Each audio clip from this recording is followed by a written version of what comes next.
Come voi state vedendo, no? Lì sul nostro tavolo stiamo accendendo ogni settimana una candela in più che rappresentano i nostri passi verso il Natale, no?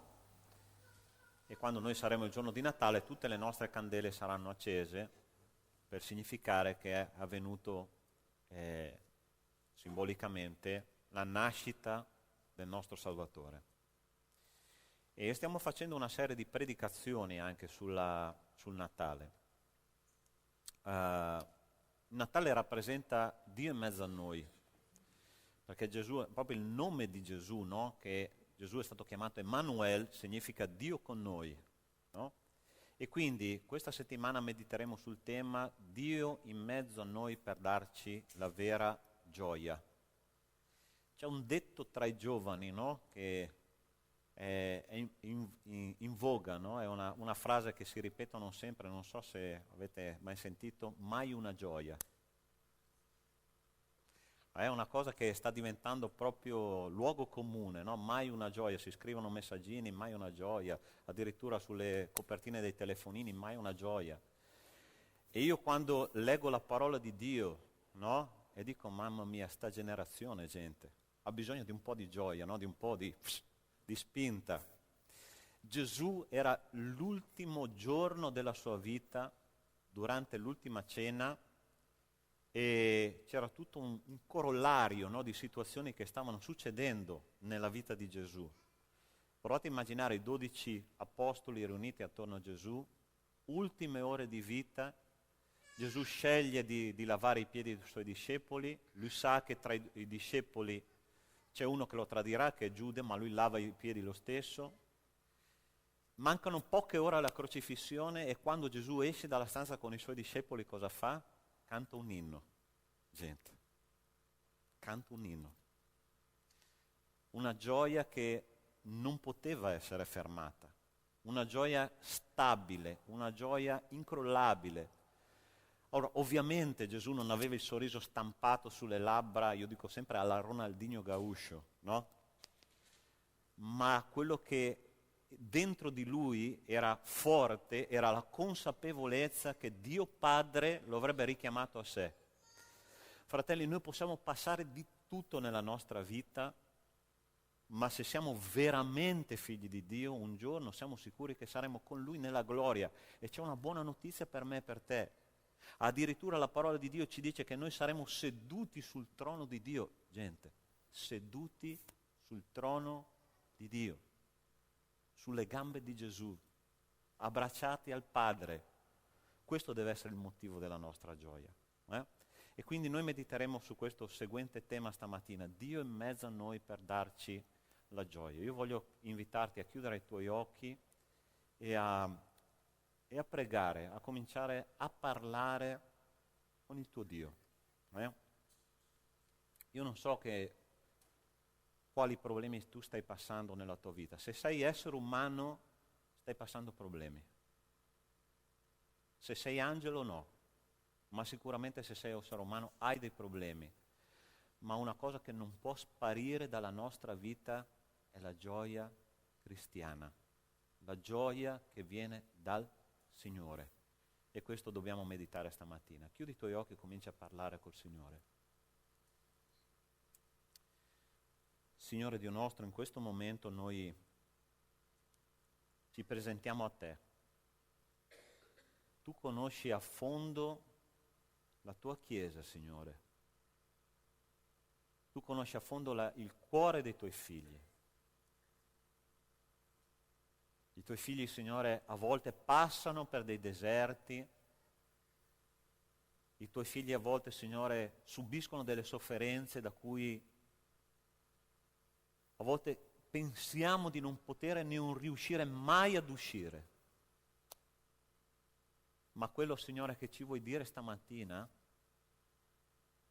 è che noi abbiamo motivo, Signore, di gioire nella Tua presenza.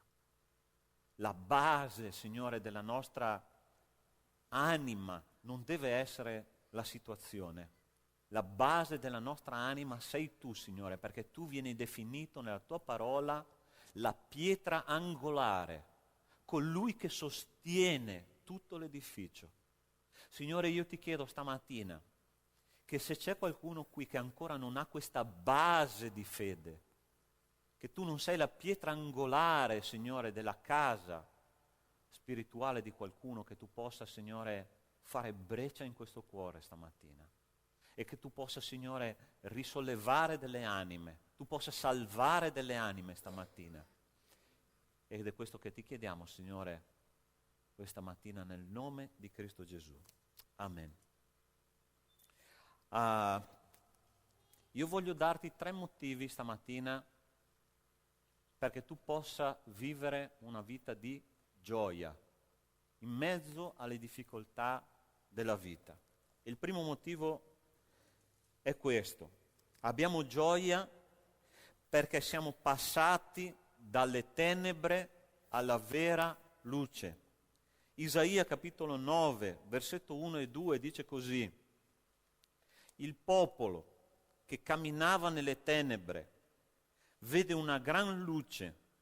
Su tutti quelli che abitavano il paese dell'ombra della morte, la luce risplende. Tu moltiplichi il popolo, tu largisci una gran gioia. Esso si rallegra in tua presenza, come uno si rallegra al tempo della mietitura, come uno esulta quando spartisce il bottino. Allora, questa profezia è stata scritta in un periodo storico terribile di Israele.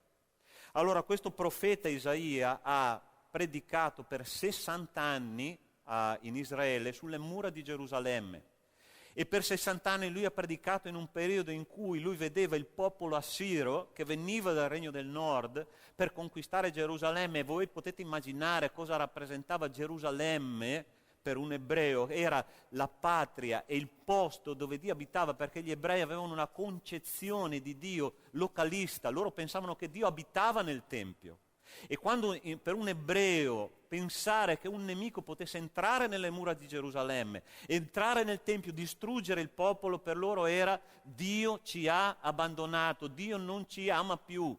E quindi questo profeta, guardando questo popolo assiro e successivamente il popolo babilonese che avanzava verso le mura di Gerusalemme, ma in quel periodo in cui Isaia viveva non è mai arrivato alle mura di Gerusalemme, più avanti sì. E potete immaginare qual era lo spirito degli abitanti di Gerusalemme: uno spirito oppresso, uno spirito marcato dal buio, dalle tenebre, dalla difficoltà e dalla paura di che Dio li abbandonasse. Ma lui dà queste parole terribili, tremende da parte del Signore. Dice: il popolo che camminava nelle tenebre vede una gran luce. Su quelli che abitavano il paese dell'ombra della morte, la luce risplende. Nel momento più buio della storia del popolo di Israele, il profeta predicava che un giorno sarebbe arrivata la luce, perché Dio era ancora in mezzo a loro. Allora, sai cosa ti voglio dire oggi, fratello mio, sorella mia, amico che tu che sei qua? Tu puoi passare il momento più difficile della tua vita.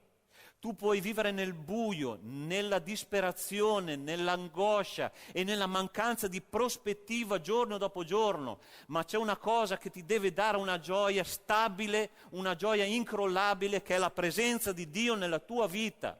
Perché la parola di Dio dice che anche se passassi per la valle dell'ombra della morte, io non temerò male alcuno, perché tu sei con me. Sai quale deve essere il motivo della tua gioia? La presenza di Dio nella tua vita. E quando tu cominci a parlare con Dio con tutto il cuore aperto alla sua volontà, aperto alla sua parola e aperto all'opera dello Spirito, il Signore si manifesta. È questo che deve essere la base della nostra gioia. E quando questo profeta ha detto: il popolo che viveva nelle tenebre ha visto una gran luce. Sai perché? Perché Dio, attraverso la parola profetica che lui ha dato, ha detto: non preoccuparti, popolo mio, arriveranno anche tempi più difficili, ma ricordati che io sono con te. Io sono con la tua vita, io sono con la tua famiglia, io sono con la tua persona, e tu non devi avere nessuna paura. È una cosa molto bella quella che ci dice il Signore qua oggi, fratelli, perché va al di là delle circostanze, va al di là delle nostre difficoltà di vedere il futuro, va al di là delle nostre sofferenze, perché il Signore è con noi, il Signore è presente. E sai una cosa interessante, queste parole sono state ripetute da Gesù subito dopo che è uscito dalla tentazione del deserto, no? Sapete qual è la comunicazione che Dio fa in questi due momenti storici della vita di Israele? Gesù esce vittorioso dalla tentazione e la parola di Dio dice: il popolo che viveva nelle tenebre ha visto una gran luce. Allora, forse tu sei qua stamattina, non so, sento proprio di dire questo da parte dello Spirito Santo, è una cosa che sento forte qua in questo momento. C'è qualcuno qua che sta vivendo una grossa battaglia spirituale con il diavolo, che sta cedendo all'impulso del peccato, che sta cedendo alle tenebre, perché fratelli non usa una parola qualsiasi qua, non dice il popolo che giaceva nel buio, ma dice il popolo che giaceva nelle tenebre. Le tenebre sono qualcosa di vivente, che ti avvolgono, che cercano di farti cadere, che cercano di schiacciare la tua personalità. E c'è una battaglia spirituale intorno a noi, fratelli, dobbiamo aprire i nostri occhi.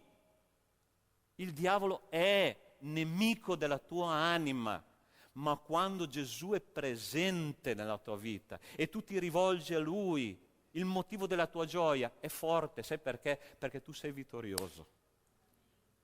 Tu sei vittorioso.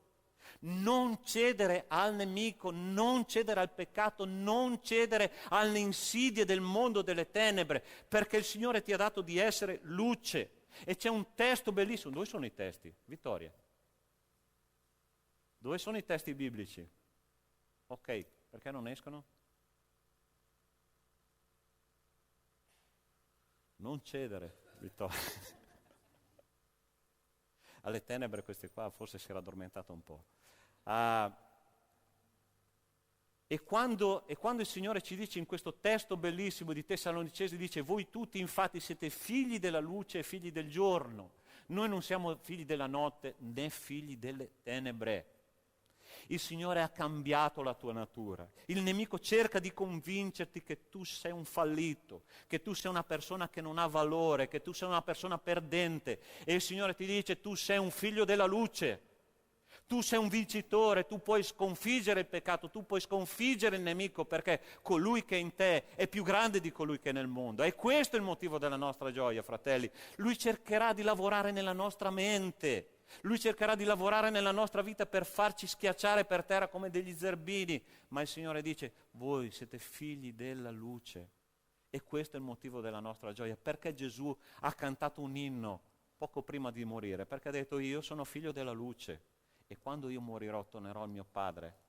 Tu puoi passare le sofferenze più terribili di questa vita, ma sappi una cosa, che quando tu chiuderai gli occhi su questa vita, li arreperai subito dopo nella gloria. Questo ci deve fare una gioia forte dentro di noi, fratelli. Purtroppo, oggi, e sempre di più capisco che noi stiamo in una generazione che si chiama la generazione microonde. Noi vogliamo tutto dalla vita e subito. Ma queste persone che avevano una consapevolezza della fragilità della vita, sapevano che erano in cammino per l'eternità e loro sapevano che la realtà non era su questa terra. E quando loro passavano delle sofferenze, sai cosa dicevano? Ok, questa sofferenza va bene, ma non importa, perché io sono in cammino per l'eternità, io sono un figlio della luce, è là la mia realtà, è là che io devo andare, è là che io mi siederò sul trono di Dio. Se tu ti siedi sul trono di questa vita non sei un figlio di Dio. Ma se tu lasci sedere Cristo nel trono del tuo cuore, tu sei un figlio della luce e non un figlio delle tenebre. Tu ti renderai conto che sei in cammino per l'eternità e lascerai che questa vita ti scorra come l'acqua scorre sulla roccia. C'è un'immagine molto bella che un saggio una volta ha dato. E ha detto: più un uomo è spirituale, più i segni della vita non lasceranno traccia nella sua anima. Ci sono le persone che hanno i segni della vita, la sofferenza della vita lasciano un segno come uno stilo sulla roccia, altri come uno stilo sulla sabbia, ma altri sentono i segni della vita come un segno del dito nell'aria. Allora, Hai passato mai un dito nell'aria a vedere se rimane un segno? Non rimane nessun segno, sai perché? Perché l'aria si adatta, perché l'aria è plastica. Fratelli, a volte noi dobbiamo fare come l'aria, adattarci ai contenitori che la vita ci dà. Noi dobbiamo essere così. E non a caso Gesù dice, lo Spirito va dove vuole, lo Spirito fa quello che vuole, non ha né forma, non può essere contenuto. E una persona spirituale è così, fratelli, si adatta, rende plastico alla vita. E questo popolo che viveva nelle tenebre, il Dio gli dà un potente messaggio. Gli dice, il popolo che viveva nelle tenebre ha visto una gran luce. E fratelli, se tu hai fatto un'esperienza col Signore, sicuramente hai visto la luce. Sicuramente hai detto, questo è quello che io voglio essere, questo è quello che io voglio fare. Io voglio vivere una vita nella luce e non nelle tenebre. Primo motivo per cui noi dobbiamo essere gioiosi. Abbiamo gioia perché siamo passati dalle tenebre alla luce. Secondo motivo, abbiamo gioia perché sperimentiamo la vera fede nell'impossibilità umana. Guarda cosa dice questo testo di Giacomo capitolo 1, versetto da 2 a 4. È una grande sfida che il Signore ci lancia attraverso la sua parola. Giacomo capitolo 1, versetti da 2 a 4. E dice così, fratelli, considerate una grande gioia quando venite a trovarvi in prove svariate, sapendo che la prova della vostra fede produce costanza, e la costanza compia pienamente l'opera sua in voi, perché siate perfetti e completi, di nulla mancanti. Allora, perché dobbiamo essere gioiosi? Perché nell'impossibilità umana noi vediamo i miracoli di Dio. Allora, il primo motivo per cui noi dobbiamo avere gioia è perché Dio è presente nella nostra vita in mezzo alle difficoltà più grandi. Il secondo punto è che quando noi siamo in mezzo alle difficoltà più grandi, Dio cosa fa? Dio fa dei miracoli. Quando c'è la possibilità umana, Dio può fare miracoli. Quando tu dici è finita, cosa comincia a dire il Signore? Adesso comincia. Che roba fantastica, gente. Noi arriviamo davanti al nostro Mar Rosso e Signore, dietro ci sono gli egiziani, a destra c'è roccia, a sinistra c'è roccia, davanti c'è il mare, cosa faccio adesso? E la cosa interessante è che Mosè riceve una risposta da parte di Dio e dice, Mosè, perché gridi a me? Metti il tuo bastone nell'acqua e comincia a camminare. Signore, ma non c'è modo. Metti il tuo bastone nell'acqua e comincia a camminare. C'è un film che si chiama, non so chi ha visto questo, Indiana Jones e il calice della vita, non so, che parlava proprio del calice, il Graal, no? Il calice di Gesù. E allora arriva Indiana Jones davanti a questo baratro, no? In una grotta, arriva lì e vede che sotto c'è un baratro, centinaia di metri di vuoto sotto, e questo pergamena antica, no? Lui la sta leggendo e gli dice, fai un passo di fede. Un momento, aspetta, vuoto davanti, di là c'è il calice, però in mezzo, fai un passo di fede, lo rilegge, fai un passo di fede.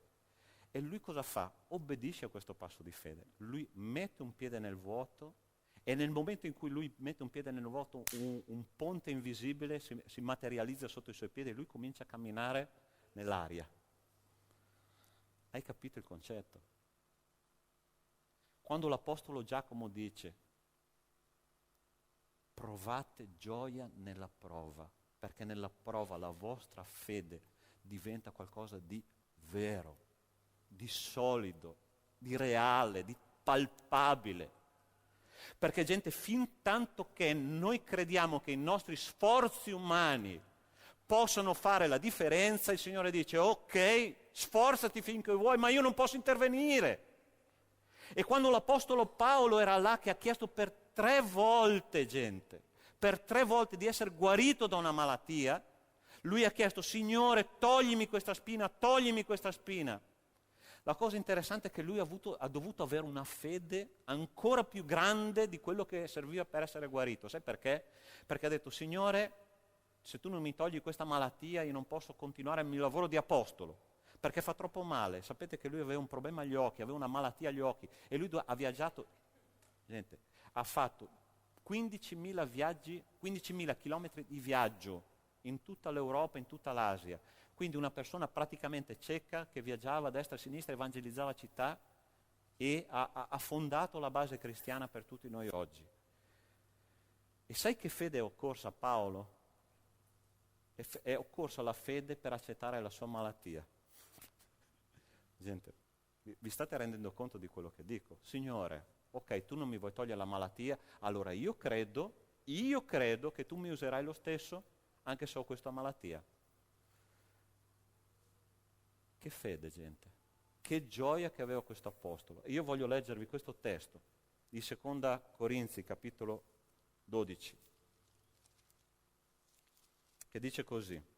Me lo puoi mettere, Vittoria, per favore? Ok. Perciò, guarda cosa dice.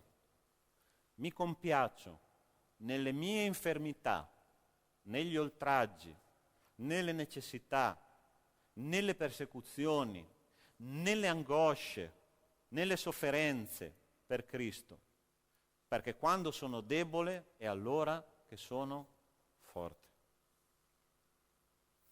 Che fede, gente, che aveva quest'uomo, che gioia che aveva quest'uomo. La sua gioia non dipendeva dalla sua situazione, ma dipendeva da che cosa? Dal Signore, perché lui sapeva che attraverso la sua debolezza i miracoli succedevano. Allora io non so tu come stai vivendo la tua vita cristiana.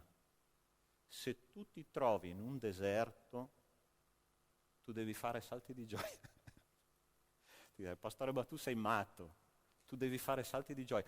Pastore, la mia situazione non si risolve. Gloria a Dio, perché tu vedrai i miracoli del Signore nella tua vita.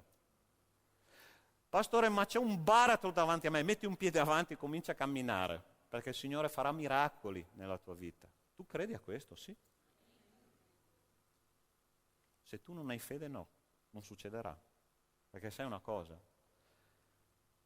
Se tu non hai fede, Dio non può fare un miracolo. Perché Gesù stesso nei Vangeli ha detto, e là non poté fare molti miracoli perché quel popolo non credeva in Lui. Ma se tu hai questa fede, tu puoi avere anche quella gioia incrollabile. E l'Apostolo Giacomo ci invita proprio a questo, ci dice di avere una gioia, di avere gioia anche nelle prove più difficili, perché la prova della nostra fede farà la differenza. E infine, parte numero 3, perché dobbiamo avere gioia?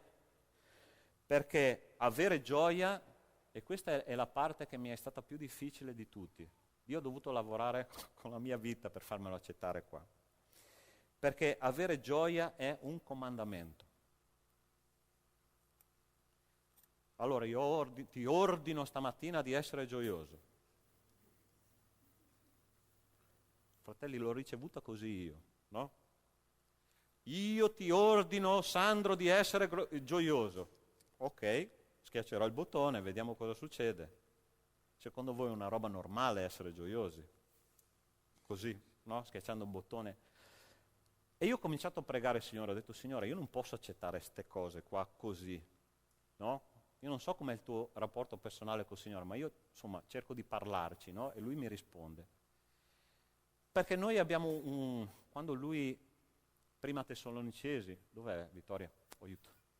Vittoria?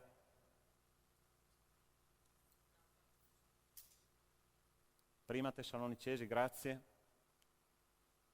Siate sempre lieti o siate sempre gioiosi. Allora ci sono 2 versetti nella Bibbia più corti. Il primo è Gesù pianse. Il secondo più corto è siate sempre gioiosi. 3 parole, no? Quindi da una parte uno che piange e dall'altra che deve essere gioioso.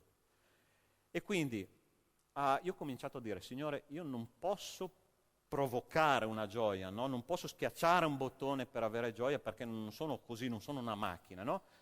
E il Signore ha cominciato a tirare la mia attenzione su una cosa interessante. Paolo Apostolo era la nave rompighiaccio, ok? Lui era un militare. Sapete perché Paolo Apostolo non si è mai fermato in una chiesa? Perché faceva danni altrimenti. Perché lui era un personaggio che quando si fermava con qualcuno litigava, con qualcuno buttava fuori dalla chiesa, qualcuno, insomma, avevano il terrore di Paolo, no? Sapete che lui ha litigato con Pietro, ha litigato con Barnaba, ha litigato con un sacco di persone e quindi lui non poteva fermarsi nelle chiese, quando lui era trac trac così, no? Conoscete qualcuno così? E quando lui dice siate sempre allegri, complimenti. Sapete dove lui ha scritto questa lettera? Nel carcere di Roma, al buio, malnutrito, senza cure personali, lui ha detto siate allegri. Ma il Signore ci dice che la somma della sua parola è verità, no? Nel Nuovo Testamento c'è Paolo il militare, ma nel Vecchio Testamento c'è Davide il poeta, che ci dà il motivo per cui noi dobbiamo essere gioiosi. E c'è un testo bellissimo che si chiama, che è nel Salmo 103, Vittoria. Guarda cosa dice Davide. Benedici anima mia o sia allegra anima mia il Signore e non dimenticare nessuno dei suoi benefici. Ah, adesso capisco perché devo essere gioioso. Ho fatto una ricerca. Il poeta mi ha spiegato perché devo essere gioioso. Il militare mi ha detto per cosa devo fare. Il poeta mi ha scritto perché devo fare. Allora, dentro di noi, fratelli, c'è un registro storico delle nostre esperienze che abbiamo fatto con Dio. Vero o no? Tu hai qualche esperienza con Dio, sì? E quando noi siamo nel periodo più buio della nostra vita, nella difficoltà, nella sofferenza, nel limite, il Signore ci dice: comincia a ricordare quello che io ho fatto nella tua vita. Non dimenticare niente di quello che io ho fatto nella tua vita. Ricorda dove tu eri, ricorda come ti ho portato fuori dalle tenebre, ricorda cosa ho fatto in quella situazione, ricorda. La parola più citata nel Vecchio Testamento è la parola ricorda Israele cosa ho fatto per te. Ricorda Israele perché io ti ho salvato, ti ho fatto uscire dall'Egitto, ricorda questo, ricorda quando il Signore ti ha salvato, ricorda quando il Signore ti ha portato la donna o l'uomo della tua vita e ti ha dato una donna cristiana, un uomo cristiano per condividere la tua esistenza, ricorda quando io ti ho guarito, ricorda quando ti ho messo una persona a fianco quando tu avevi bisogno, ricorda. E il Signore ci dice nel momento più buio della tua vita perché devi avere gioia? Perché tu devi ricordare cosa Dio ha fatto per te. Perché la nostra memoria, fratelli, è una cosa preziosa con il Signore. Ogni tanto io mi ricordo di un episodio, forse sì, sicuramente ve l'ho già ricordato, ma ricordate insieme a me. Una decina d'anni fa la nostra famiglia ha deciso di acquistare un camper usato, no? E con questo camper noi abbiamo fatto una bellissima vacanza, quasi un mese, no? Cioè, proprio ci siamo divertiti, abbiamo girato tutta l'Italia. Ma ovviamente un camper usato che costava poco ha pieno di problemi, no? Un giorno la batteria, un giorno il frigo, un giorno la luce del camper, un altro, insomma, ogni giorno c'era una cosa nuova. E la cosa interessante è che tutte le volte che succedeva qualcosa, io non sono né meccanico né elettricista, mi svegliavo e capivo qual era il problema. Ho detto: Signore, ma che benedizione, cioè mi dai la capacità di risolvere il problema, sono in vacanza, tu mi stai dando anche questa benedizione di vivere una vacanza, nonostante i problemi sono tranquillo perché so che tu mi userai per risolvere. E mentre noi tornavamo a casa un mese dopo, autostrada, ok? A un certo punto c'era mio figlio qua a fianco, nel sedile qua a fianco, e gli raccontava: hai visto Elia, guarda, il Signore ha provveduto, abbiamo avuto problemi con questo, ma il Signore mi ha usato per risolvere tutte le cose. E quindi il nostro Dio è un Dio vivente. Nel momento in cui stavo dicendo questo, fratelli, non è una barzelletta, è una roba reale successa, è esplosa la ruota del camper. Allora, io non avevo mai guidato un camper, ok? Avevo il volante in mano ero cosciente che se nel momento facevo una manovra brusca, il camper si ribaltava, non so cosa poteva succedere. Morivamo sicuramente tutti. Ok? Ho lasciato letteralmente il volante, ho schiacciato pian pianino il freno, il camper si è accostato da solo, ok? Da solo, non è fantasia, questo è successo veramente a me, alla mia famiglia, si è accostato, ho detto, grazie a Dio. Ho detto, basta solo che adesso cambio la ruota. Il problema è che quando vado a tirare fuori la ruota, tiro fuori il crick, ok? Il crick non era abbastanza alto, era un crick inadatto. Erano le 7:30 di sera, la sera declinava, stava arrivando buio. Voi potete immaginare la situazione, ok? Uno che non ha mai guidato un camper deve cambiare una ruota, il crick non arrivava. Ho detto, cosa facciamo in autostrada tutta notte con un camper sopra un crick? 5 minuti dopo, noi abbiamo pregato insieme e si ferma una macchina del soccorso stradale. Questa persona che fa il controllo dell'autostrada dice, io non mi potrei fermare qua per aiutarvi a fare qualcosa di pratico, ma sento in cuore che devo farlo.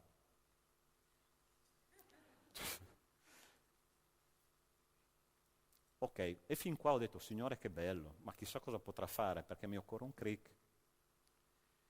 Allora lui arriva lì, comincia a guardare qual è il problema, la ruota sì è esplosa, ma vediamo il crick non va. Poi mi guarda a un certo punto e dice, sa una cosa? Io devo dirle una cosa che mi sta sconvolgendo. Che cosa? Mi sono fermato nell'autogrill precedente e sa una cosa? In mezzo al piazzale ho trovato un crick. Gente, il crick era perfetto per cambiare la ruota del mio camper. E tutte le volte che io sono in crick, ha cambiato la ruota, il camper è arrivato a casa, grazie a Dio, e questa persona, io gli ho detto, lei è un angelo mandato da Dio. Io un angelo no, non ho le ali, però gli ho detto, guardi, lei è risposta di preghiera e io pregherò per lei. Ancora oggi ogni tanto mi ricordo di pregare per questa persona. Gente, i miracoli avvengono, ma sai, ogni volta che io sono nella crisi più profonda, io dico, il mio Dio è lo stesso del crick. E nella mia memoria c'è impresso questo episodio che mi ricorda che nei momenti più bui io posso contare sul mio Dio. Perché deve avere gioia? Perché il tuo Dio non cambia. E nel momento in cui c'è una canzone italiana di Baglione, dice, strada facendo troverai anche tu un gancio in mezzo al cielo. Trovi un gancio in mezzo al cielo. Si trova. Nel momento più buio tu devi avere gioia perché dirai, Signore, tu eri lo stesso in quel tempo, sarai lo stesso oggi, ma sarai lo stesso anche in futuro, quando io avrò grandi problemi nella vita. Salmo 71 dice così, tu ci hai fatto vedere molte e gravi difficoltà, ma tu ci ridarai di nuovo la vita e ci farai risalire dagli abissi della terra. Questo dice il nostro Dio. Perché deve avere gioia nella tua vita? Ovviamente, perché Dio crea in noi una memoria, giorno dopo giorno, di quello che Lui è. Dio è presente in mezzo a noi e perché in mezzo alla difficoltà umana Lui può, e l'impossibilità umana, Lui può fare i Suoi miracoli. Ti ho dato 3 buoni motivi perché tu possa avere gioia in mezzo alle difficoltà. Questo è il nostro Dio. E io voglio pregare insieme a te oggi che Lui possa in qualche modo restituirti questa gioia che forse hai perso per strada. Ok? Conta sul tuo Dio.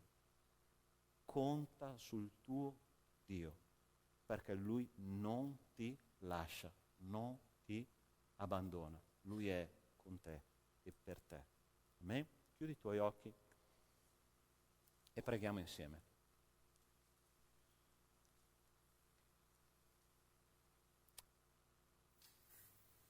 Signore, in questo momento io ti ringrazio, perché la nostra gioia, Signore, non dipende dalle situazioni della vita.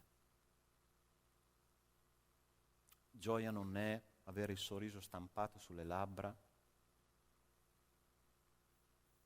ma è la certezza che tu sei con noi, che tu puoi fare miracoli e che tu non cambi mai.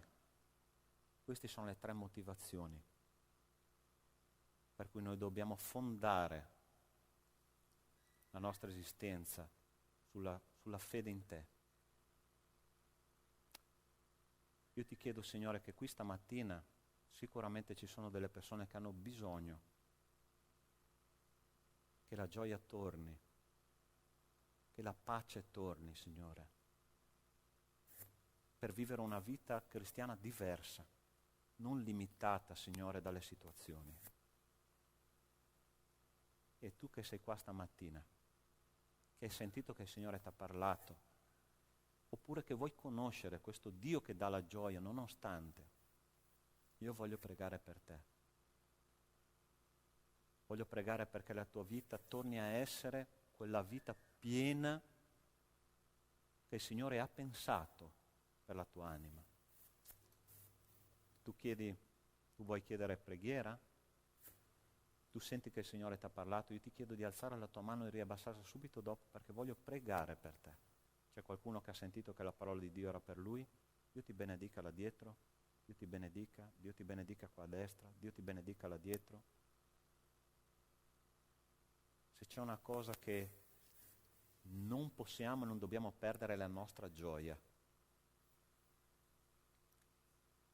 Se tu hai perso per strada, oggi è il momento di restaurarla.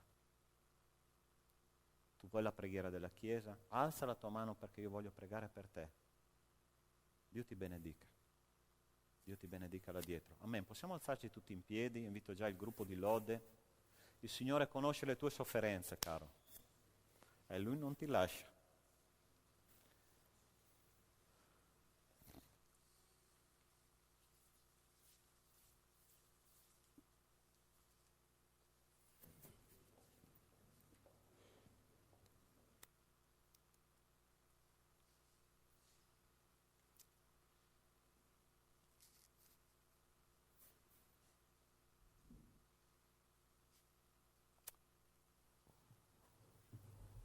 Mentre il gruppo di lode fa un po' di sottofondo musicale, considera questo momento come questo ponte invisibile, no? Per passare da una parte all'altra del baratro. Se tu stai dicendo mi vergogno, pastore, andare davanti, non preoccuparti, io ti voglio raccontare un episodio. Una volta un pastore tanti anni fa ha fatto un appello e il Signore mi aveva toccato in un punto della mia vita che mi ha detto vai, perché tu hai bisogno di preghiera. Ero l'unico che è andato davanti, l'unico. Potete immaginarvi, io ero nell'ultima fila là in fondo, fare tutto il percorso della chiesa per arrivare qua davanti. Sai, le persone cominciano a chiedersi, no, ma cosa avrà quello lì da andare davanti da solo, chissà, no, la sua vita. Ma il Signore mi ha detto, lascia che le persone pensino. Io e te siamo lì davanti. Tu e Dio, non è il pastore, non è la chiesa, non importa. Tu hai bisogno di preghiera, vieni, nel nome del Signore. Quindi tu che hai alzato la tua mano, ti invito a venire.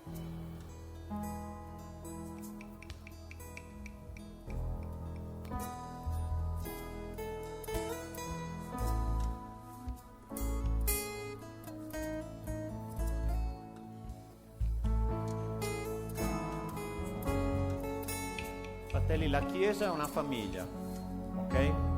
Non dovete avere vergogna, non penso che ne abbiate, no? No? Giusto? No. Ottimo. C'è qualcuno che vuole venire qua davanti a pregare insieme a questi fratelli, abbracciarli, mettere le mani sulle spalle, no?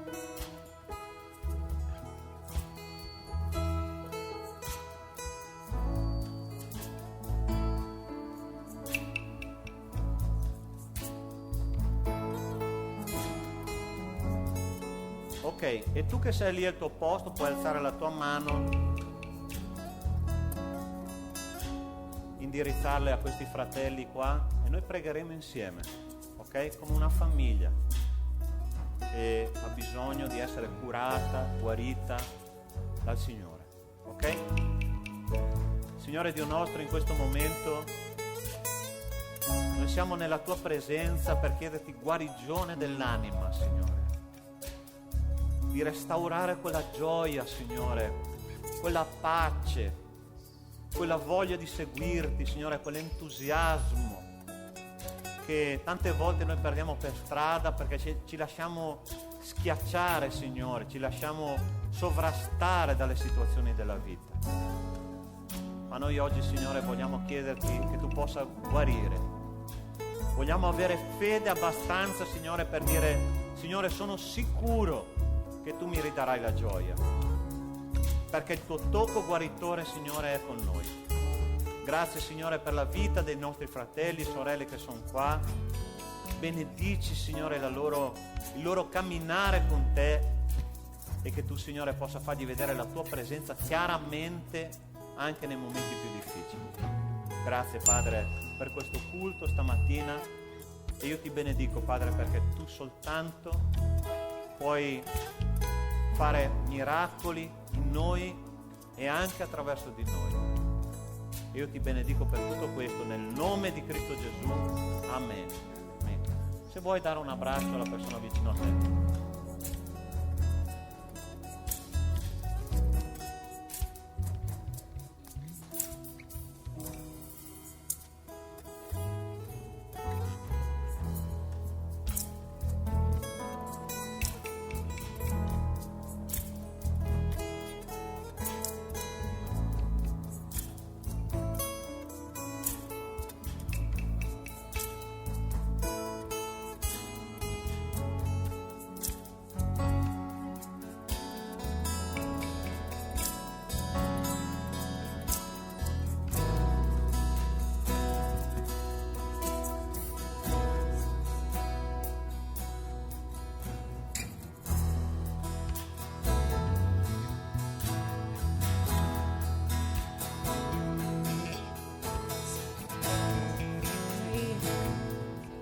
Adesso approfittiamo un momento per fare